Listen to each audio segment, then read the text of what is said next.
নমস্কাৰ স্বাগতম জনাইছো এতিয়া বাতৰিলৈ ষ্টুডিঅ'ত মই প্ৰাঞ্জল। প্ৰথমটো খবৰ উত্তৰ গুৱাহাটীৰ ৰংমহলৰ ৮ গাঁৱত সংঘটিত নৃশংস হত্যাকাণ্ডৰ। প্ৰেমিকাক হত্যা কৰি পুতি থলে গাঁতত।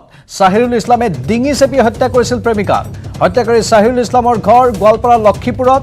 নিহত প্ৰেমিকাগৰাকী বুঢ়ী ফুলবাৰীৰ সাজেদা খাতুন। ৰংমহলত ভাড়াতীয়া হিচাপে আছিল হত্যাকাৰী চাহিৰুল। গৌৰীপুৰ আৰক্ষীয়ে গ্ৰেপ্তাৰ কৰিছে ঘাতক চাহিৰুলক। হত্যাকাৰী চাহিৰুল লোকনিৰ্মাণ বিভাগত কৰ্মৰত শ্ৰমিক। এতিয়াও উদ্ধাৰ হোৱা নাই যুৱতীগৰাকীৰ মৃতদেহ। এই ঘটনাক লৈ তীব্ৰ চাঞ্চল্যৰ সৃষ্টি হৈছে। ইতিমধ্যে আমি আপোনালোকক কৈছোঁ যে উত্তৰ গুৱাহাটীত এই নৃশংস হত্যাকাণ্ড, ৰংমহলৰ ৮ গাঁৱত এই নৃশংস হত্যাকাণ্ড সংঘটিত হৈছে। প্ৰেমিকাক হত্যা কৰি পুতি থলে গাঁতত। চাহিৰুল ইছলামে ডিঙি চেপি হত্যা কৰিছিল প্ৰেমিকাক। হত্যাকাৰী চাহিৰুল ইছলামৰ ঘৰ গোৱালপাৰা লক্ষীপুৰত আৰু নিহত প্ৰেমিকাগৰাকী ধুবুৰী ফুলবাৰীৰ সাজেদা খাতুন। ৰংমহলত ভাড়াতীয়া হিচাপে আছিল হত্যাকাৰী চাহিৰুল। গৌৰীপুৰ আৰক্ষীয়ে গ্ৰেপ্তাৰ কৰিছে ঘাতক চাহিৰুলক। হত্যাকাৰী চাহিৰুল লোকনিৰ্মাণ বিভাগত কৰ্মৰত এজন শ্ৰমিক। কিন্তু এতিয়াও উদ্ধাৰ হোৱা নাই যুৱতীগৰাকীৰ মৃতদেহ।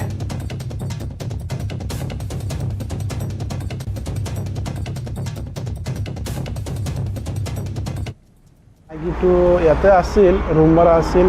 আমি ঈদৰ পিছত আহিলোঁ, অহাৰ পিছত তাৰ মাইকীটো দেখা নাই। তাক কৈছোঁ তোৰ মাইকীটো ক'ত থৈছা? সি কৈছে যে ভিনক ঘৰত থৈ আহিছোঁ। তাৰপিছত মই সন্দেহ কৰিলোঁ যে সঁচা কথাটো কবি তেনেহ'লে বাচি যাবি। তাৰপিছত আমাক কৈছে ইয়াতে মাৰিছোঁ, জাগাটো মোক দেখাইছে। তাৰপিছত মই মালিকক কৈছোঁ, মালিকে কোৱাৰ পিছত পুলিচক কৈ দিছে, পুলিচে লগত লৈ গৈছিল। যোৱাৰ পিছত মই জাগাটো দেখাই দিছোঁ। ইতিমধ্যে পুলিচ অৱগত হৈছে। হত্যাকাৰীৰ মৃতদেহটো ক'ত থোৱা হৈছে সেই কথাও পুলিচ জ্ঞাত। আমাৰ সাংবাদিক ৰন্তু বৈশ্যৰ সৈতে যোগাযোগ স্থাপন কৰিছোঁ। ৰন্তু, মৃতদেহটো উদ্ধাৰ কৰিব পৰা গৈছে নে নাই? হয় প্ৰাঞ্জল, যোৱা নিশা উত্তৰ গুৱাহাটীৰ ৰংমহলত এক নৃশংস হত্যাকাণ্ড সংঘটিত হয়, য'ত ৰংমহলত ভাড়াতীয়া হিচাপে আছিল একাংশ পথ নিৰ্মাণৰ শ্ৰমিক আৰু তেওঁলোকৰ দুগৰাকী শ্ৰমিকৰ বাহিৰে বাকী এটা সংখ্যক শ্ৰমিক ঈদত নিজ নিজ ঘৰলৈ গৈছিল। আৰু চাহিৰুল ইছলাম নামৰ শ্ৰমিকজন আৰু এগৰাকী তেওঁৰে পৰকীয়া প্ৰেমৰ বোৱাৰী আচলতে তেওঁ আনি ইয়াত ৰাখিছিলে ঘৰটোত। আৰু তেওঁ প্ৰেমৰ সূত্ৰে তেওঁ সেই ঘৰটোতে ৰাখিছিলে কিছুদিনৰ পৰা। আৰু যিহেতু দুইজন আছিল, থকাৰ পিছত তেওঁ নিশা ধুবুৰী ফুলবাৰী সাজেদা খাতুন নামৰ মহিলাগৰাকীক ডিঙি চেপি হত্যা কৰা বুলি কৈছে। আৰু এজন স্থানীয় এজন শ্ৰমিকে এই দৃশ্য প্ৰত্যক্ষ কৰিছিল বুলি কোৱা হৈছে। আৰু তেওঁ এই ভাষ্য দিছে, যিহেতু ধুবুৰী যি ফুলবাৰীৰ আন শ্ৰমিকসকল যেতিয়া আহি পুনৰ ঈদত ঘৰলৈ ঘূৰি আহি ইয়াত যেতিয়া সোধপোছ কৰিছিল মহিলাগৰাকীক, তেতিয়া আচল ৰহস্যটো উদ্ঘাটন হয়। আৰু মহিলাগৰাকীক চাহিৰুল ইছলামে হত্যা কৰা বুলি স্বীকাৰ কৰিছিল শ্ৰমিকসকলক। আৰু তাৰপিছতে উত্তৰ গুৱাহাটী গৌৰীপুৰ আৰক্ষীয়ে চাহিৰুলক নিশাই গ্ৰেপ্তাৰ কৰে। বৰ্তমানলৈকে যে মৃতদেহ ক'ত ৰখা হৈছে এই সম্পৰ্কত আমি সবিশেষ জানিব পৰা নাই। আৰু এই মুহূৰ্তত কোনো ধৰণৰ তথ্য জনোৱা নাই তদন্তৰ খাতিৰত আৰক্ষীয়ে। আৰু পৰৱৰ্তী সময়ত নিশ্চয়কৈ এই সবিশেষ জানিব পৰা যাব। আচলতে এই শ্ৰমিকসকল কোনো চৰকাৰী কৰ্মচাৰী নহয়, তেওঁলোকে পথ নিৰ্মাণৰ বাবে ইয়াতে উত্তৰ গুৱাহাটীত বাহৰ পাতি আছিল কিছুদিনৰ পৰা। আৰু বাহৰ পাতি থকাৰ পিছতে তেওঁলোকে ঈদত সকলোবোৰ শ্ৰমিক ঘৰমুৱা হৈছিল, যদিও এই দুই শ্ৰমিক ঘৰমুৱা হোৱা নাছিল। আৰু ইয়াত অকলশৰীয়া অৱস্থাত এনেধৰণৰ এটা পৰিৱেশত হত্যাকাণ্ডটো সংঘটিত হয়। আৰু এজন শ্ৰমিকে আহি ঘৰৰ পৰা উভতি আহি সোধপোছ কৰাত আচল ৰহস্যটো উদ্ঘাটন হয়। আৰু বৰ্তমান উত্তৰ গুৱাহাটী গৌৰীপুৰ আৰক্ষীৰ জিম্মাত আছে চাহিৰুল ইছলাম হত্যাকাৰী। ধন্যবাদ ৰন্তু বৈশ্য এই সমগ্ৰ ঘটনাৰ সবিশেষ তথ্যখিনি জনোৱাৰ বাবে। এতিয়ালৈকে মৃতদেহটো যিহেতু উদ্ধাৰ কৰা হোৱা নাই, পৰৱৰ্তী সময়ত মৃতদেহটো উদ্ধাৰ কৰি আৰক্ষীয়ে মৰণোত্তৰ পৰীক্ষাৰ বাবে প্ৰেৰণ কৰিব। কিন্তু এইগৰাকী হত্যাকাৰীক বৰ্তমান জেৰা চলাই আছে। এই সমগ্ৰ ঘটনাৰ আঁৰৰ কাৰণ উদ্ঘাটন কৰিবলৈ আৰক্ষীয়ে বিশেষ উদ্যোগ গ্ৰহণ কৰিছে।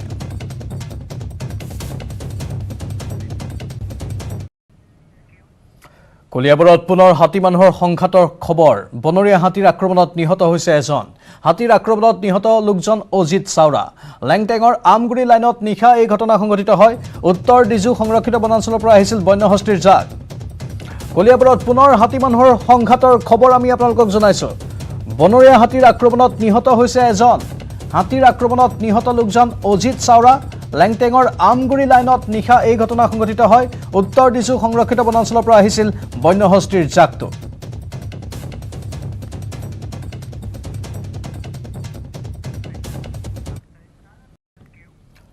অৰুণাচলৰ নামচাইত গুলীচালনাত আহত মিঠাই মাৰাণ্ডীৰ অৱশেষত মৃত্যু হ'ল। ডিব্ৰুগড়ৰ দামানী নাৰ্ছিং হোমত মৃত্যু হৈছে মাৰাণ্ডীৰ। নামচাইৰ মমঙৰ পেট্ৰল পাম্পত দুৰ্বৃত্তৰ গুলীত আহত হৈছিল মাৰাণ্ডী। এক্সকেভেটৰ চালক আছিল মিঠাই মাৰাণ্ডী। অপহৰণকাৰীলৈ টৰ্চ মৰাৰ বাবেই গুলীচালনা কৰিছিল মাৰাণ্ডীলৈ। এই ঘটনাত অপহৃত হৈছিল পেট্ৰল পাম্পৰ কেচিয়াৰ দীনেশ শৰ্মা। ২৭ এপ্ৰিলত সংঘটিত হৈছিল অপহৰণ আৰু গুলীচালনাৰ ঘটনা। আৰু সেই অপহৰণ গুলীচালনাৰ ঘটনাৰ পাছতেই চিঞৰ বাখৰ শুনি লগে লগে এইগৰাকী মিঠাই মাৰাণ্ডীয়ে অপহৰণকাৰীক লক্ষ্য কৰি টৰ্চ মাৰিছিল যাতে অপহৰণকাৰীৰ মুখমণ্ডল চিনাক্ত কৰিব পাৰি। কিন্তু সেই সময়তেই অপহৰণকাৰীয়ে গুলীচালনা কৰে মিঠাই মাৰাণ্ডীক লক্ষ্য কৰি। প্ৰথম অৱস্থাত আহত হৈছিল আৰু দামানী নাৰ্ছিং হোমত তেওঁক ভৰ্তি কৰোৱা হৈছিল। কিন্তু অৱশেষত কৰুণ মৃত্যুক সাৱটি লৈছে এইগৰাকী মিঠাই মাৰাণ্ডী নামৰ লোকজনে। নামচাইৰ মমঙৰ পেট্ৰল পাম্পত এই অঘটন সংঘটিত হৈছিল। কিন্তু এতিয়াও সেই অপহৰণ কাণ্ডৰ দুৰ্বৃত্ত জালত পৰা নাই।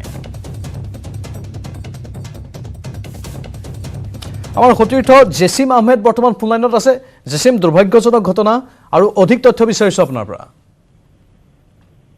হয় প্ৰাঞ্জল, এইখিনি সময়ত আমি যদি কওঁ তেওঁ প্ৰায় যিগৰাকী গুলীচালনাত আঘাতপ্ৰাপ্ত হৈছিলে এই ঘটনাত যি মিঠাই মাৰাণ্ডী, তেওঁ অৱশেষত শেষ নিশ্বাস ত্যাগ কৰিলে। আৰু ক'ব লাগিব যে তেওঁ সুদীৰ্ঘ ৬টা দিন ডিব্ৰুগড় দামানী চিকিৎসালয়ত যথেষ্ট জীৱন মৃত্যুৰে যুঁজি অৱশেষত হাৰ মানিলে মৃত্যুৰ ওচৰত। আৰু এই ঘটনাই এক প্ৰকাৰে সীমান্তৰ সিপাৰৰ সেই যি অঞ্চল, সেই অঞ্চলৰ যি বৰ্তমানেও অব্যাহত থকা যি চেপা উত্তেজনা তাক পুনৰ এবাৰ উদঙাই দিলে আৰু তাত নিৰাপত্তাৰ দিশটোক পুনৰ এবাৰ উদঙাই দিছে। অৰুণাচল প্ৰদেশৰ নামচাই জিলাৰ ভাৰত পেট্ৰলিয়ামৰ তেল ডিপুত নিয়োজিত কেচিয়াৰক ২৬ এপ্ৰিলত একাংশ অচিনাক্ত দুৰ্বৃত্তই অপহৰণ কৰিবলৈ আহিছিল।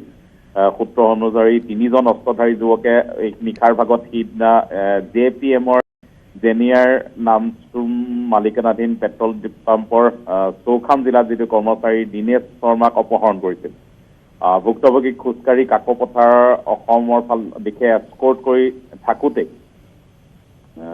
ZPMৰ চালক মিঠাই মাৰাণ্ডীক অপহৰণকাৰীৰ ওপৰত টৰ্চটো কেন্দ্ৰীভূত কৰিবলৈ চেষ্টা কৰাৰ ৩বাৰকৈ গুলীচালনা কৰিছিল। আৰু তাৰ পাছতেই মিঠাই মাৰাণ্ডী আচলতে এইদৰে আঘাতপ্ৰাপ্ত হৈছিল। সংকটজনক অৱস্থাত ডিব্ৰুগড়লৈ প্ৰেৰণ কৰা হৈছিল। তাৰ পাছতেই যোৱাকালি সন্ধিয়া তেওঁ শেষ নিশ্বাস ত্যাগ কৰে। নিশ্চয়। আৰু কিন্তু এই সমগ্ৰ ঘটনাৰ আঁৰত সেই দুৰ্বৃত্ত এতিয়াও জালত পৰা নাই। সেই অঞ্চলটোত এতিয়াও ভয়ংকৰ পৰিস্থিতি অব্যাহত আছে।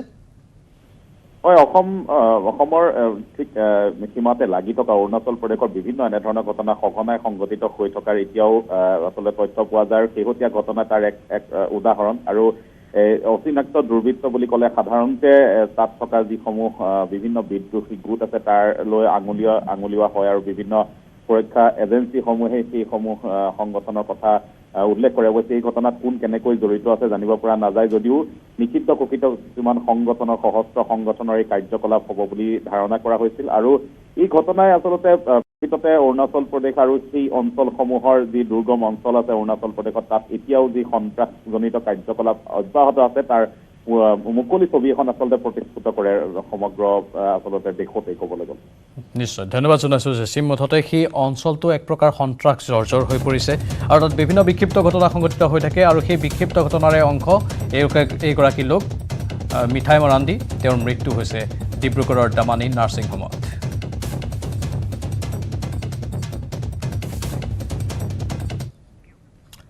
এইবাৰ ওদালগুৰিত বৃহৎ পৰিমাণৰ অস্ত্ৰ ভাণ্ডাৰ উদ্ধাৰ কৰা হৈছে। ৬টা AK চিৰিজৰ ৰাইফল উদ্ধাৰ কৰা হৈছে। এটা 9mm পিষ্টল আৰু বুজন পৰিমাণৰ সক্ৰিয় গুলী উদ্ধাৰ কৰা হৈছে। চিকাৰীডাঙা হাবিৰ পৰা জব্দ হৈছে অস্ত্ৰখিনি। ওদালগুৰি আৰক্ষীয়ে উদ্ধাৰ কৰিছে এই অস্ত্ৰখিনি। পুনৰ জনাইছোঁ, ওদালগুৰিত বৃহৎ পৰিমাণৰ অস্ত্ৰ ভাণ্ডাৰ উদ্ধাৰ। ৬টা AK চিৰিজৰ ৰাইফল উদ্ধাৰ। এটা 9mm পিষ্টল আৰু বুজন পৰিমাণৰ সক্ৰিয় গুলী উদ্ধাৰ। চিকাৰীডাঙা হাবিৰ পৰা জব্দ হৈছে অস্ত্ৰখিনি। ওদালগুৰি আৰক্ষীয়ে উদ্ধাৰ কৰিছে এই অস্ত্ৰখিনি।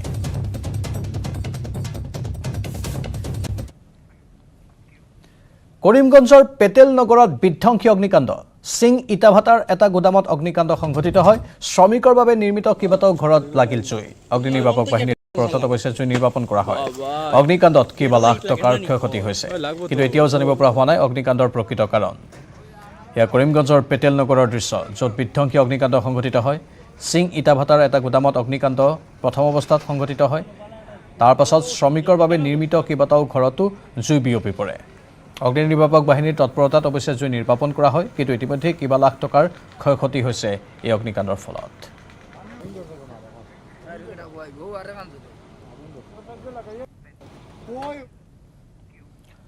আজি ঘোষণা হ'ব ৰাজ্য চৰকাৰৰ তৃতীয় বৰ্গৰ নিযুক্তি পৰীক্ষাৰ ফলাফল। দিনৰ 11 বজাত ঘোষণা কৰা হ'ব ফলাফল। 11,510টা পদৰ বাবে ঘোষণা হ'ব ফলাফল। সেৱাৰ ৱেবছাইটত উপলব্ধ হ'ব ফলাফল। সেই ৱেবছাইটটো আমি কৈ দিছোঁ www.sebaonline.org। এই ৱেবছাইটটোত আপোনালোকে ফলাফলসমূহ চাব পাৰিব। কাইলৈ প্ৰকাশ পাব চতুৰ্থ বৰ্গৰ নিযুক্তি পৰীক্ষাৰ ফলাফল। 11 মে'ত প্ৰদান কৰা হ'ব দুয়োটা বৰ্গৰ নিযুক্তি পত্ৰ। গৃহমন্ত্ৰী অমিত শ্বাহে বিতৰণ কৰিব নিযুক্তি পত্ৰ। ৰাজ্য চৰকাৰৰ দুবছৰীয়া বৰ্ষপূৰ্তিৰ দিনাই খানাপাৰাত প্ৰদান কৰা হ'ব নিযুক্তি পত্ৰ। আজি ৰাজ্য চৰকাৰৰ তৃতীয় বৰ্গৰ নিযুক্তি পৰীক্ষাৰ ফলাফল ঘোষণা কৰাৰ খবৰ আমি আপোনালোকক জনাই আছোঁ। দিনৰ 11 বজাত এই ফলাফল আনুষ্ঠানিক ৰূপত ঘোষণা কৰা হ'ব। মুঠ 11,510 পদৰ বাবে এই পৰীক্ষা অনুষ্ঠিত হৈছিল। এই পৰীক্ষাৰে ফলাফল আজি 11 বজাত ঘোষণা কৰা হ'ব সেৱাৰ ৱেবছাইটত। ৱেবছাইটটো আমি আকৌ এবাৰ কৈ দিছোঁ www.sebaonline.org। এই ৱেবছাইটটোত আপোনালোকে ফলাফলবোৰ চাব পাৰিব। আনফালে কাইলৈ প্ৰকাশ পাব চতুৰ্থ বৰ্গৰ নিযুক্তি পৰীক্ষাৰ ফলাফল আৰু 11 মে'ত প্ৰদান কৰা হ'ব এই দুয়োটা বৰ্গৰ নিযুক্তি পত্ৰ। গৃহমন্ত্ৰী অমিত শ্বাহে বিতৰণ কৰিব নিযুক্তি পত্ৰ। ৰাজ্য চৰকাৰৰ দুবছৰীয়া বৰ্ষপূৰ্তিৰ দিনাই খানাপাৰাত প্ৰদান কৰা হ'ব নিযুক্তি পত্ৰ।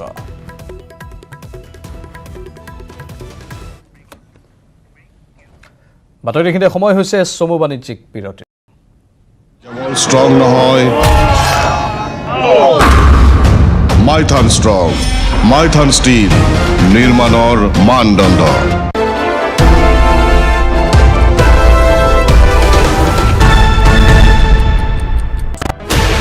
16 channels. ফিললৈ অপেক্ষা কৰাৰ পাছতো নাহে চিকিৎসক কিংবা চিকিৎসাকৰ্মী। নিউজ 18ৰ কেমেৰাত চিচিং ফাঁক হোৱাৰ পাছত ক্ষীণ স্বৰে ডাক্তৰ নাৰ্ছক বচোৱাৰ চেষ্টা কৰিলে ধনঞ্জয়ে। ইনচাৰ্জটো কিষাণজয় চৌহান। ছেছনত গ'ল 3জন, এইফালে এজন তেওঁ ক'ত গৈছে এইটো পাছে ধনঞ্জয়ে ক'লেও ৰাইজে ঠিকেই বুজিলে চিকিৎসাৰ নামত আচলতে কি চলি আছে হোজাইৰ ৰায়কাটা স্বাস্থ্য আৰু কল্যাণ কেন্দ্ৰত। হোজাইৰ পৰা প্ৰণৱ শৰ্মাৰ report, news 18 Assam north east.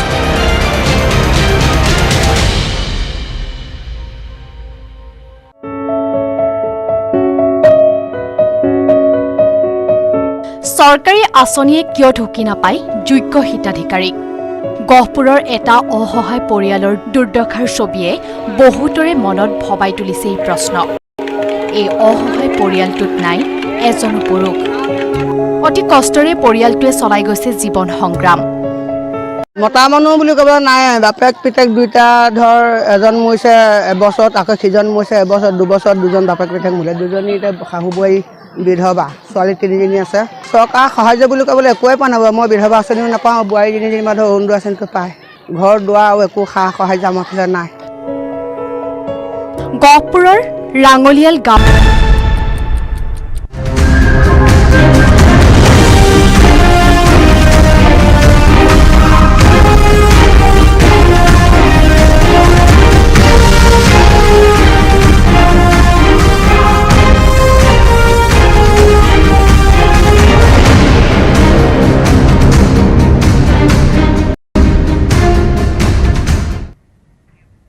ৰুষ্ট প্ৰকৃতি। বহাগত বৰদৈচিলাই চলাইছে ধ্বংসলীলা। মঙলবাৰে সন্ধিয়াৰ ভাগত অহা প্ৰচণ্ড ধুমুহা শিলাবৃষ্টিত ক্ষতিগ্ৰস্ত হৈছে উজনি অসমৰ কেইবাখনো জিলা। মৰাণৰ খোৱাঙত ধুমুহাত গছ পৰি প্ৰাণ গৈছে এজনৰ। মৃত লোকজন সুখেশ্বৰ গগৈ। প্ৰচণ্ড ধুমুহাজাকে বিস্তৰ ক্ষয়ক্ষতি কৰিছে ডিব্ৰুগড় জিলাৰ খোৱাঙৰ বিভিন্ন অঞ্চলত। ঠায়ে ঠায়ে উফালি পৰিছে প্ৰকাণ্ড প্ৰকাণ্ড গছ তথা বিদ্যুতৰ খুঁটা। ইপিনে টিংখাঙত বতাহে ঠেলি লৈ গ'ল এখন ই ৰিক্সা। ধুমুহাই ঠেলি নিয়া ই ৰিক্সাখনে মহতিয়াই নিলে দুখন মটৰচাইকেলত। এই ধুমুহাৰ ফলত চালকবিহীনভাৱে ৰাজপথত চলিল এইখন ই ৰিক্সা। বতাহৰ গতিবেগ ইমান তীব্ৰ আছিল যে এই ই ৰিক্সাখনক আগুৱাই লৈ গ'ল, ঠেলি লৈ গ'ল। অৱশ্যে এই ঘটনাত সৌভাগ্যক্ৰমে হতাহত হোৱা নাই কোনো লোক, কিন্তু ইতিমধ্যে ধুমুহা বৰষুণৰ ফলত বিস্তৰ ক্ষয়ক্ষতি হৈছে আৰু এজন লোকৰ মৃত্যু হৈছে মৰাণৰ খোৱাঙত। এয়া উজনি অসমৰ বিভিন্ন প্ৰান্তৰ দৃশ্য আমি আপোনালোকক দেখুৱাই আছোঁ। ৰুষ্ট প্ৰকৃতিৰ এয়া ৰূপ। বহাগত বৰদৈচিলাই এনেধৰণেই ধ্বংসলীলা চলাইছে। মঙলবাৰে সন্ধিয়াৰ ভাগত অহা প্ৰচণ্ড ধুমুহা শিলাবৃষ্টিত ক্ষতিগ্ৰস্ত হৈছে উজনি অসমৰ কেইবাখনো জিলা আৰু এই মুহূৰ্ততো আমি বিভিন্ন প্ৰান্তৰ পৰিৱেশ আপোনালোকক দেখুৱাম কিন্তু এই দৃশ্য আমি আপোনালোকক দেখুৱাই আছোঁ কেনেধৰণে এখন ই ৰিক্সাক বতাহে ঠেলি লৈ গৈছিল ইয়াত টিংখাঙৰ দৃশ্য টিংখাঙত বতাহে ঠেলি লৈ গ'ল এইখন ই ৰিক্সাক ধুমুহাই ঠেলি নিয়া ই ৰিক্সাখনে মহতিয়াই নিলে দুখনকৈ মটৰচাইকেলত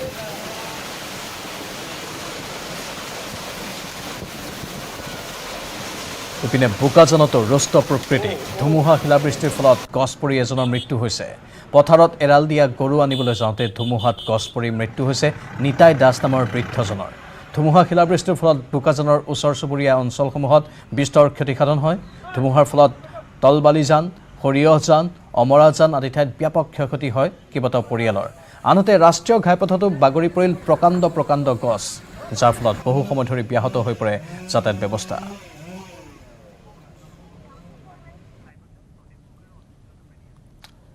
মুঠতে এই ধুমুহাৰ ফলত দুজনকৈ লোকৰ মৃত্যু হৈছে উজনি অসমত আমাৰ দুজনকৈ সাংবাদিক বৰ্তমান শিৱসাগৰ আৰু তিতাবৰৰ পৰা লাইভত আছে শিৱসাগৰত প্ৰদীপ গগৈ আৰু তিতাবৰত অনমোল যাদৱ মই প্ৰথমে অনমোল যাদৱৰ কাষলৈ গৈছোঁ অনমোল আপুনি ইতিমধ্যে পুৱাৰ পৰা পৰিৱেশ দেখুৱাই আছে এই মুহূৰ্তত এটা ভগা ঘৰৰ সন্মুখত আপুনি আছে চালি উৰুৱাই নিছে ঘৰটোৰ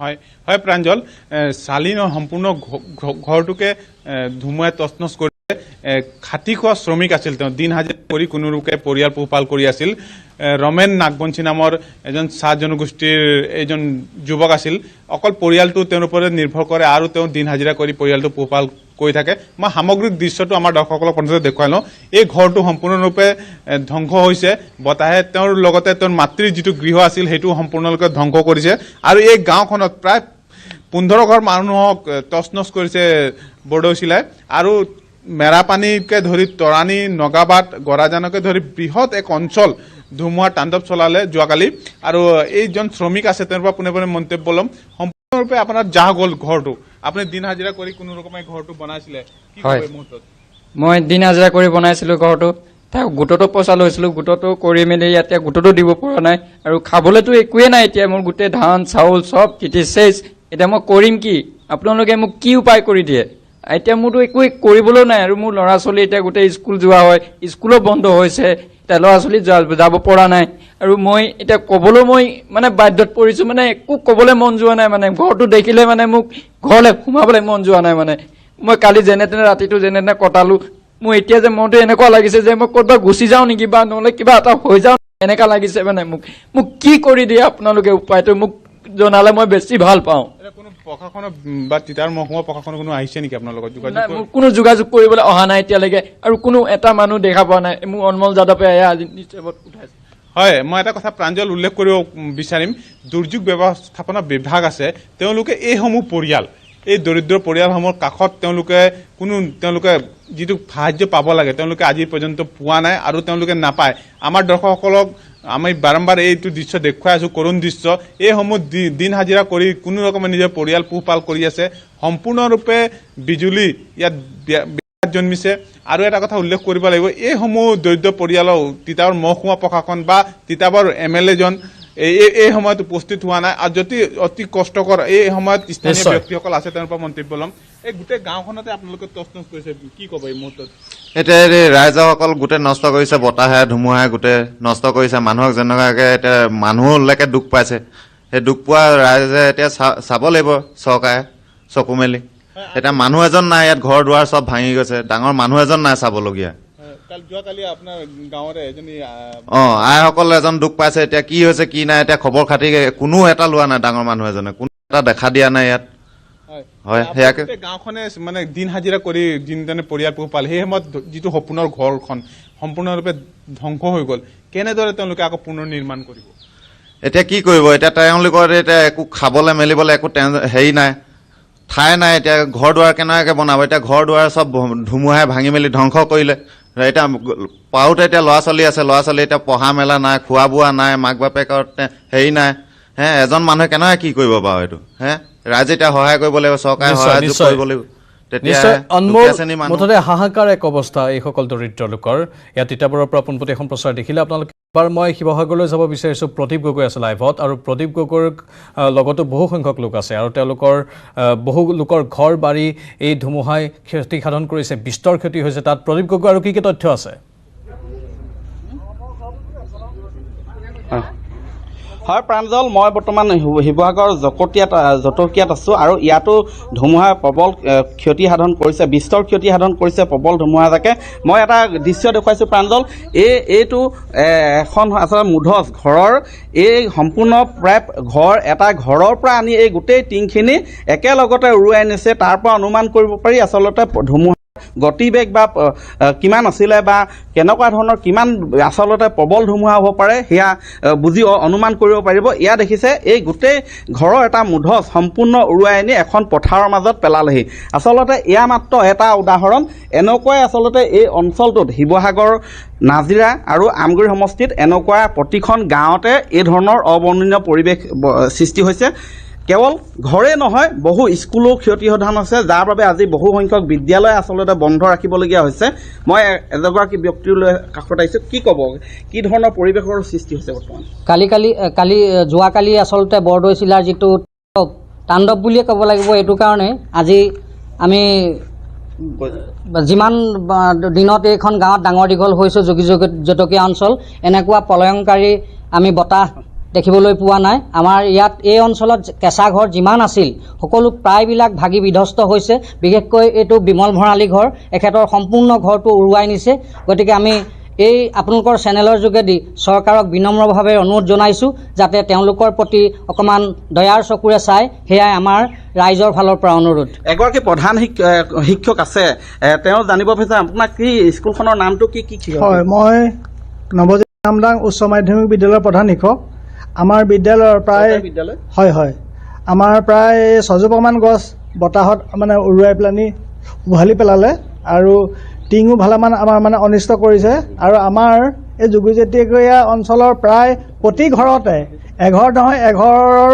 মানে তামোল এডাল হ'লেও আমাৰ মানে ভাঙি ছিঙি বিস্তৰ মানে ক্ষতি সাধন কৰিছে গতিকে আমি চৰকাৰক মানে অনুৰোধ জনাইছোঁ বিশেষকৈ এই শিক্ষানুষ্ঠানসমূহ আৰু এই দুখীয়া ৰাইজৰ প্ৰতি যাতে দয়া চকুৰে চায় ধন্যবাদ হয় এই ধৰণে আচলতে এইসকল মই দেখুৱাইছোঁ তেওঁলোক আচলতে গৃহহাৰা বৰ্তমান গৃহহাৰা তেওঁলোকে বৰ্তমান খাবলৈ পিন্ধিবলৈ একো নাই যিহেতু যোৱা নিশা কাপোৰ কানি সকলো তিতিলে চাউল তিতিলে কিতাপ পত্ৰ তিতিছে বুলি কৈছে এগৰাকী মহিলা আছে কি ক'ব বাইদেউ কি ধৰণৰ কালি আচলতে বাৰুকৈ প্ৰভাৱ পেলাইছে আমাৰ ঘৰ পৰিয়ালকেইটাত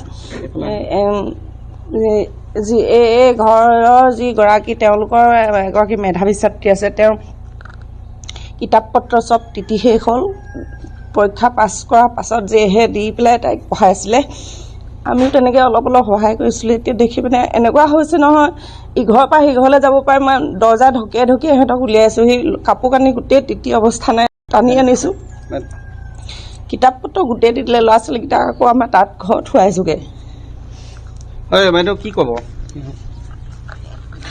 মই কি ক'ম গৃহিণী হিচাপে মোৰ ঘৰটো একেবাৰে নাইকিয়া হৈ গ'ল আৰু মোক যেনে সহায় কৰক ঘৰত থাকিবলৈ নহ'লে মোৰ ছোৱালীজনী একো পঢ়াৰ বহুত ক্ষতি হৈ গ'ল কিতাপ পত্ৰ বহি কাগজ কালি আনিছিলে চব শেষ হৈ গ'ল এতিয়া থাকিবলৈকে আমাৰ জেগা নাই খাবলৈও নাই কাপোৰ কানি চব তিতি মই একে কৈছোঁ সহায় কৰক মোৰ ছোৱালীজনী ফেন পৰি ভৰিখনত দুখ পাইছে ফেনখন পৰিলে একে কৈছোঁ মই কি ক'ম তুমি এয়া শুনিলে প্ৰাঞ্জল এগৰাকী ছাত্ৰী আচলতে আহত হৈছে এখন ফেন পৰিলেহি তেওঁ ঘৰৰ যিহেতু সম্পূৰ্ণ মুধচটো উৰুৱাই লৈ গ'ল তেনে সময়তে এখন চিলিঙি ফেন আহি ভৰিত পৰিলেহি বুলি সদৰি কৈছে আৰু এইসকল মই দেখুৱাইছোঁ সতীৰ্থ কেমেৰা পাৰ্চন দেখুৱাবলৈ আহ্বান জনাইছোঁ যে এইসকল আচলতে গৃহহীন হৈ পৰিছে আমি যিহেতু প্ৰতি ঘৰলৈ ঘৰবোৰ কিছু হেৰেঙা গতিকে প্ৰতি ঘৰলৈ যাব নোৱাৰোঁ গতিকে ইয়াত একত্ৰিত হৈ তেওঁলোকে আবেদন জনাব বিচাৰিছে কি আবেদন জনাব আচলতে এতিয়া যি ধৰণৰ পৰিৱেশো হৈছে আবেদন চৰকাৰক এইটোৱে জনাব আমি আমাৰ ফালৰ পৰা সকলোৱে যাতে ক্ষতিপূৰণটো পায় ভাল ধৰণে সিমানখিনিয়ে হয় ইয়াতে বিদ্যুৎ যোগান সম্পূৰ্ণ ব্যাহত আছে হৈ আছে বিদ্যুৎ যোগানটো কালিৰ পৰা সম্পূৰ্ণ ছিগি আছে আৰু কালি যিটো গতি হৈছে বিদ্যুৎ তাৰ পৰি থাকোঁতে মই নিজে প্ৰত্যক্ষদৰ্শী স্কপিঅ' এখন তাত উঠি গৈছিলে, ফৰফৰকৈ জ্বলি গৈছিলে, কিন্তু ভাগ্য ভাল তেওঁলোকে ইতিমধ্যে পাৰ হৈ গুচি গ'ল। গতিকে সেইটো অতি সোনকালে যাতে ঠিক কৰে, সুব্যৱস্থা কৰে, তাকো অনুৰোধ জনাইছোঁ। আৰু ৰাস্তাই গ'লে আপোনালোকে দেখিব সম্পূৰ্ণ ৰাস্তা ব্লক হৈ আছে। এখন JCB আমি অনুৰোধ কৰি সেই JCBখনে যেনে তেনে ৰাস্তাটো অকণমান খুলি থৈ যোৱাৰ কাৰণে মানুহ অহা যোৱা কৰিব পাৰিছে।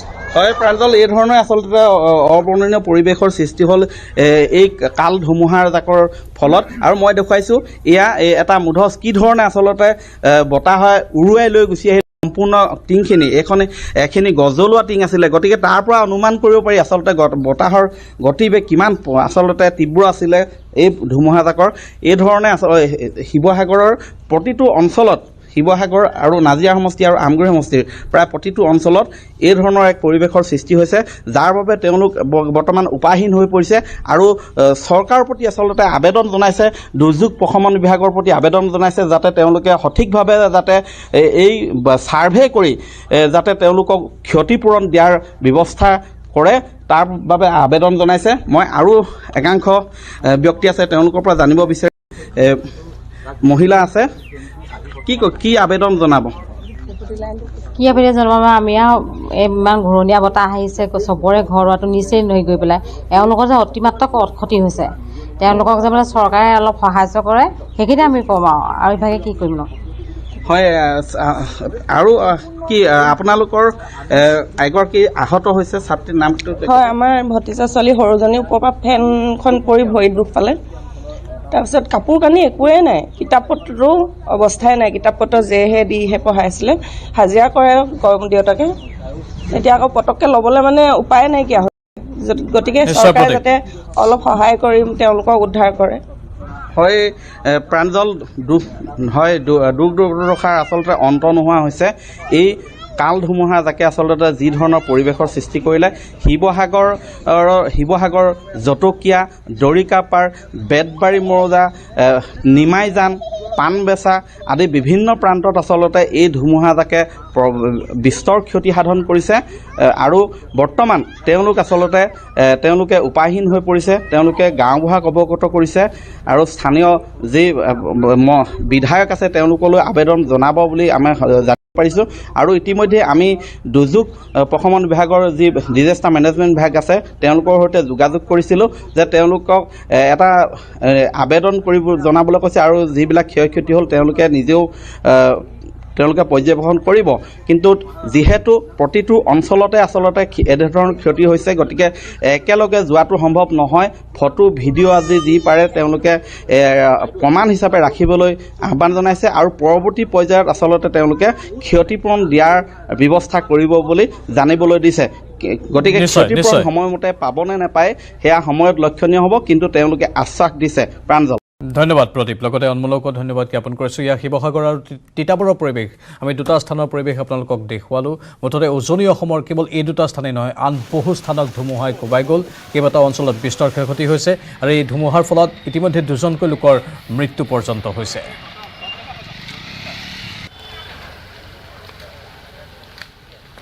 ইফালে উজনি অসমৰ ভিতৰত ডিব্ৰুগড়ত ধুমুহা বৰষুণত সৰ্বাধিক ক্ষয়ক্ষতি হৈছে। ৰুষ্ট প্ৰকৃতিয়ে তছনছ কৰি গ'ল ডিব্ৰুগড়ৰ বিস্তীৰ্ণ এলেকা। চৌকিডিঙিৰ পৰা কনভয় ৰোড সংযোগী পথত উভালি পৰিল প্ৰকাণ্ড গছ। প্ৰচণ্ড ধুমুহাত গছ পৰি ভাঙি চুৰমাৰ হৈছে ৰাজপথত ৰখাই থোৱা 10খনৰো অধিক স্কুটি। ইপিনে প্ৰকাণ্ড গছ উভালি পৰাত ব্যাহত হৈ পৰে যাতায়াত ব্যৱস্থা। বিদ্যুতৰ খুঁটা ভঙাৰ লগতে বিদ্যুৎ পৰিবাহী তাঁৰ ছিঙি যোৱাত বিচ্ছিন্ন হৈ পৰে বিদ্যুৎ সংযোগ। ধুমুহাই চলোৱা তাণ্ডৱ লীলাৰ পিছতেই ঘটনাস্থলীত উপস্থিত হয় আৰক্ষী, প্ৰশাসন তথা উদ্ধাৰকাৰী দল।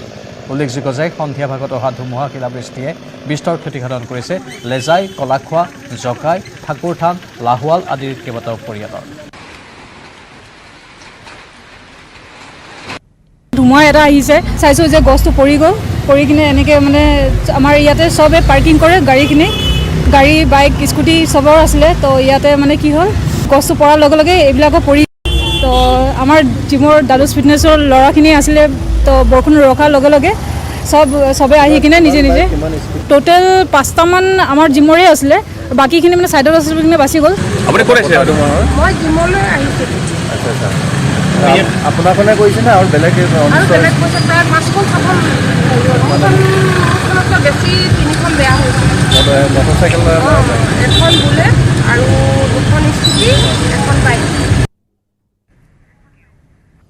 আনফালে কাজিৰঙাতো সন্ধিয়া অহা এজাক প্ৰবল ধুমুহা বৰষুণত ৰঙাজানৰ 37 নম্বৰ ৰাষ্ট্ৰীয় ঘাইপথত বাগৰি পৰিল প্ৰকাণ্ড গছ পথৰ মাজতে গছজোপা পৰাৰ ফলত ব্যাহত হৈ পৰে যাতায়াত উজনি আৰু নামনিমুৱা শ শ যান বাহন আবদ্ধ হৈ পৰে পথৰ ওপৰত পাছত স্থানীয় লোকৰ সহযোগত আৰক্ষীয়ে প্ৰায় এঘণ্টাৰ পাছত গছজোপা আঁতৰাই পথটো মুকলি কৰিবলৈ সক্ষম হয় উল্লেখযোগ্য যে ধুমুহাৰ ফলত কাজিৰঙাৰ বিস্তীৰ্ণ অঞ্চলত বিস্তৰ ক্ষতিসাধন হৈছে আমি ইফালৰ পৰা পূবৰ ফালৰ পৰা একদম আমাৰ গাড়ীৰ সন্মুখতে গছ ভাঙি পেলাই পৰি গ'ল প্ৰায় 40 মিনিটমান হ'ল এতিয়া পাব্লিকে কষ্ট কৰি পেলাই কাটি আছে যেনে তেনে এতিয়ালৈকে কোনো মানে প্ৰশাসনৰ মানুহ আহি পোৱা নাই মানে কোনো একো সুবিধাই হোৱা নাই এতিয়ালৈকে একদম গাড়ী পুৰা যাম দুইফালে যাম যেনে তেনে আমি হেঁচি এম্বুলেঞ্চ এখন আছিলে সেইখন যেনে তেনে পাৰ কৰিছোঁ কোন এলেকা মানুহ এইটো কহৰাৰ থানাৰ অন্তৰ্গত এইটো ৰঙাজান বুলি কয় ৰঙাজান নামৰ ঠাইত কিমান গাড়ী আবদ্ধ গাড়ী প্ৰায় 100 হৈ যাব দুইফালে ইফালে 100 ইফালে 100 জমা হৈ যাব